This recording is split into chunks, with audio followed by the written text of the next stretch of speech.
साला साली बकवास। रूस ने अपने प्रोपेगेंडा नेटवर्क को बनाने में जो अरबों डॉलर खर्च किए थे, वो सब एक ही ट्विटर अपडेट की वजह से बर्बाद हो गए। देखिए, रूसी रणनीति सीधी थी। कई अकाउंट बनाओ जो अमेरिकी, यूक्रेनी या प्रोरूसी होने का दिखावा करें। ट्विटर के नए अपडेट ने सबको बेनकाब कर दिया। अमेरिकी नागरिक दिखने वाले ज़्यादातर अकाउंट असल में रूस से संचालित हो रहे हैं। वाह, बहुत सारे प्रो रूसी अकाउंट जो दावा करते हैं कि वे महान मूदू रूस में रहते हैं, असल में यूरोपीय देशों में रह रहे हैं।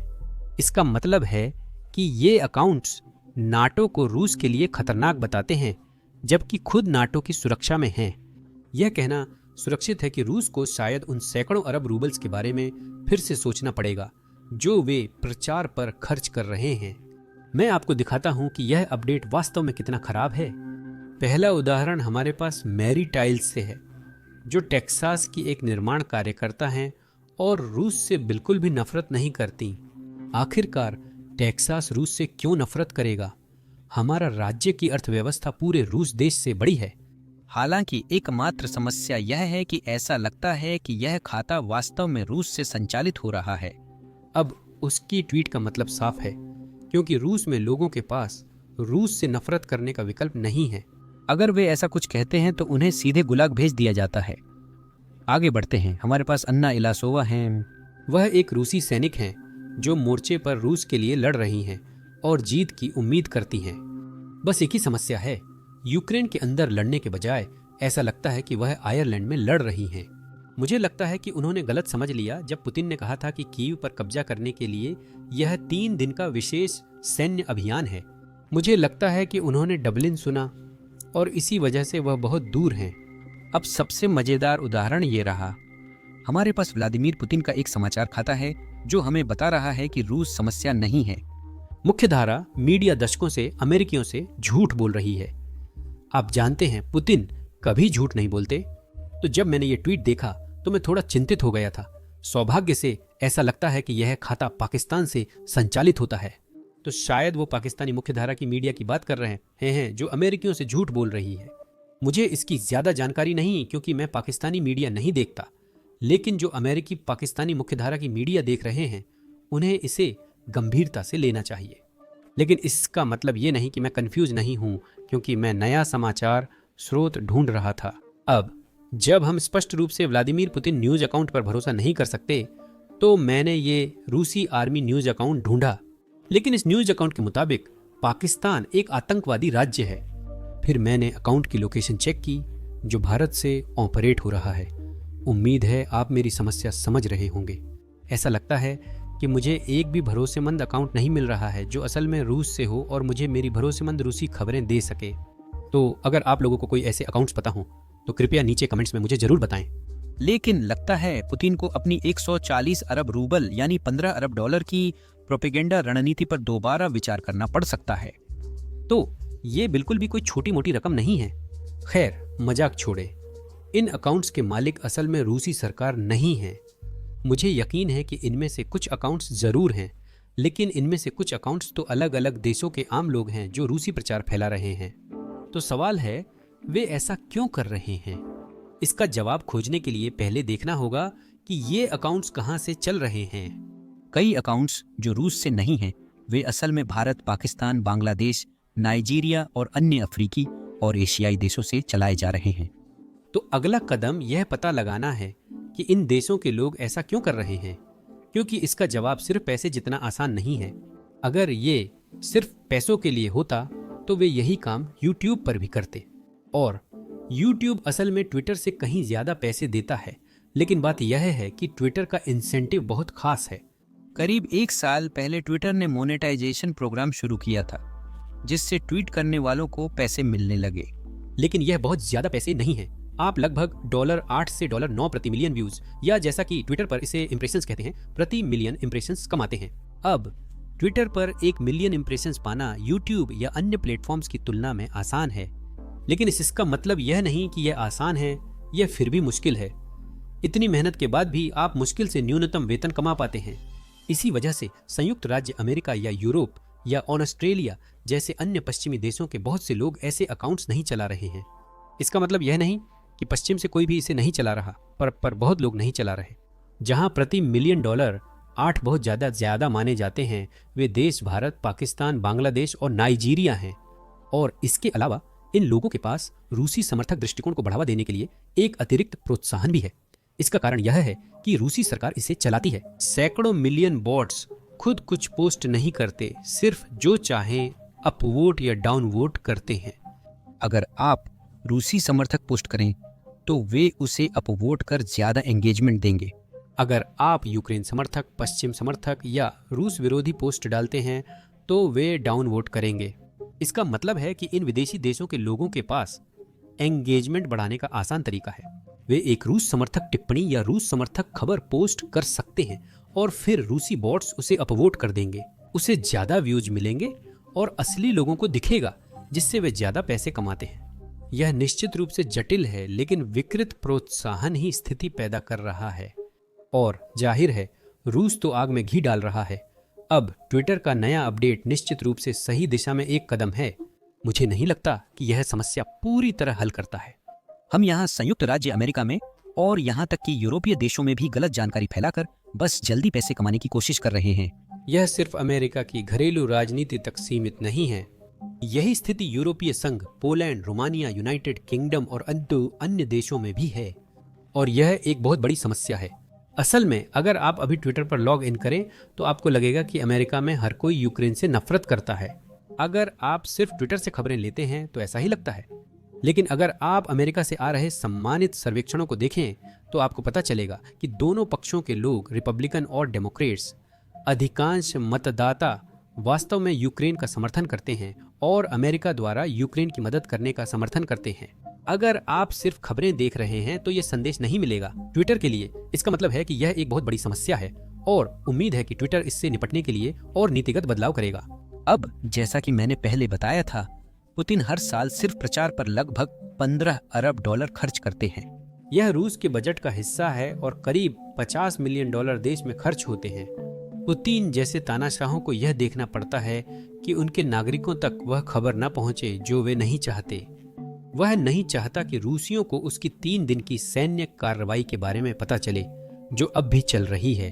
3 साल 6 महीने बाद भी रूसियों को बस यही बताया जाता है कि रूसी सेना मोर्चे पर शानदार प्रदर्शन कर रही है। तो इसी वजह से मैं जल्दी से बताना चाहता हूं कि रूसी अखबार, जो बस क्रेमलिन का प्रचार है, वे यहाँ पश्चिम में जिन हालिया शांति योजनाओं पर चर्चा हो रही है उनके बारे में कैसे रिपोर्ट कर रहे हैं, जरा देखिए। आज रूसी अखबारों ने ट्रंप की यूक्रेन युद्ध खत्म करने की नई कोशिश पर ध्यान दिया है। 28 बिंदुओं वाली मसौदा शांति योजना को पश्चिम में आमतौर पर मास्को के हित में माना जा रहा है। दिलचस्प बात यह है कि आज सुबह यहाँ के अखबारों में रूस में इस बात को लेकर काफी संदेह नजर आ रहा है कि कूटनीति का यह दौर वास्तव में कोई नतीजा लाएगा। कीव और यूरोप पर सवाल उठ रहे हैं। मॉस्कोव्स्की कामसोमोलिट्स का रवैया भी समझौता विरोधी है। इस हफ्ते थैंक्सगिविंग तक यूक्रेन के शांति योजना पर हस्ताक्षर की संभावना कम है, और अगर कोई समझौता होता भी है तो उसे जमीन पर लागू नहीं किया जाएगा, क्योंकि यह तभी संभव है जब कीव की सड़कों पर कब्जे वाली पेट्रोलिंग हो। तो हम लड़ाई जारी रखते हैं, वही कागज अलग लेख।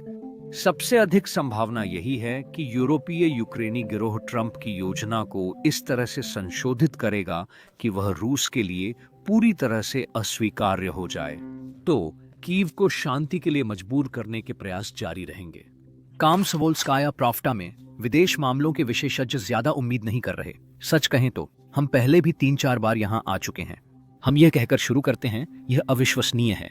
अमेरिकियों ने हमारी मांगें मान ली हैं और यूक्रेन को तयशुदा स्थिति दी है। हमने देखा है कि पहले इसका क्या नतीजा निकला है। अभी ऐसा मानने की कोई वजह नहीं है कि इस बार कुछ अलग होगा। मुझे नहीं लगता कि रूस यूक्रेन युद्ध या विशेष सैन्य अभियान इस साल खत्म होगा। मैं एक दिलचस्प वाक्यांश की ओर ध्यान दिलाना चाहता हूं, जिसे हमने अभी सुना। अगर रूसी प्रचार अखबार कह रहे हैं कि एक शांति योजना रूस की हर मांग से सहमत है, तो शायद हमें वह शांति योजना यूक्रेन पर थोपनी नहीं चाहिए। असल में द इनसाइडर के जांचकर्ताओं ने नई शांति योजना की तुलना रूस द्वारा अप्रैल 2022 में यूक्रेन को दी गई योजना से की। इस्तांबुल में वार्ताएं। अगर आपको याद हो, यह पहली बार था जब दोनों देश पुतिन के हमले की घोषणा के बाद बात कर रहे थे। बताइए फिर क्या हुआ? इस नई योजना के कुछ बिंदु वास्तव में यूक्रेन के लिए 2022 में इस्तांबुल में रखे गए बिंदुओं से भी बदतर हैं। उस समय रूस उन सभी क्षेत्रों की मान्यता नहीं मांग रहा था जिन्हें उसने कब्जा किया है। अब वे मांग रहे हैं।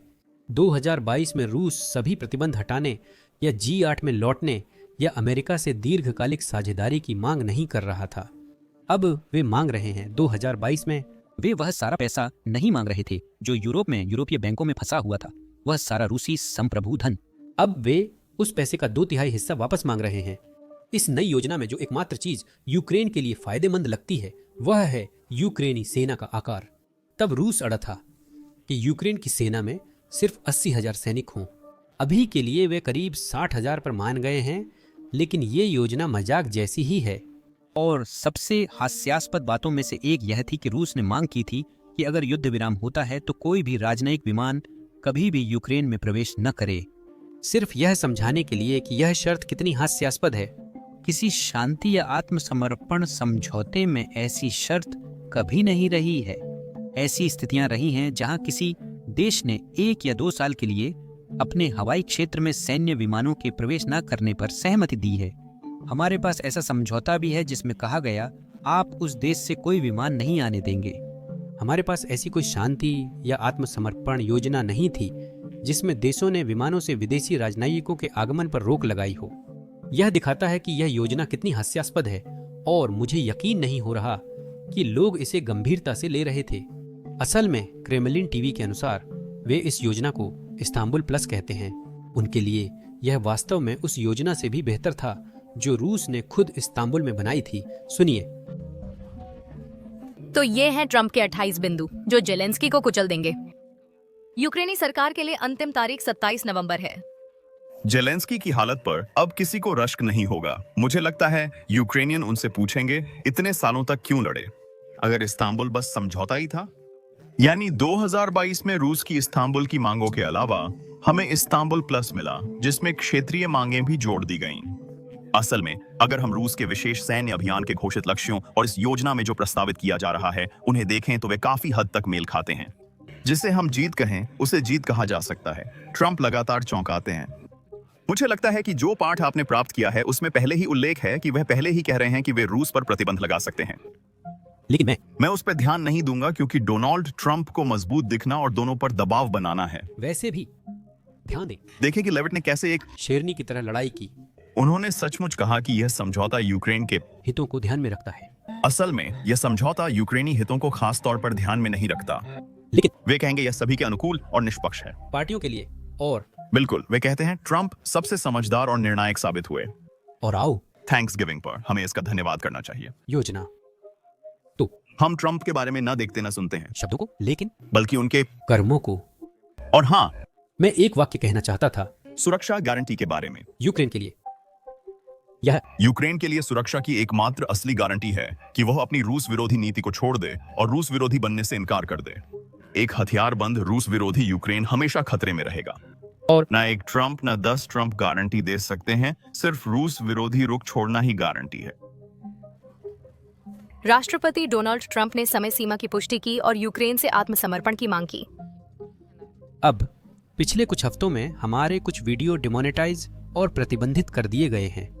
शायद इसलिए क्योंकि YouTube को वो कुछ क्लिप्स पसंद नहीं आई जो हमने यूक्रेनी फ्रंटलाइन से दिखाई थी।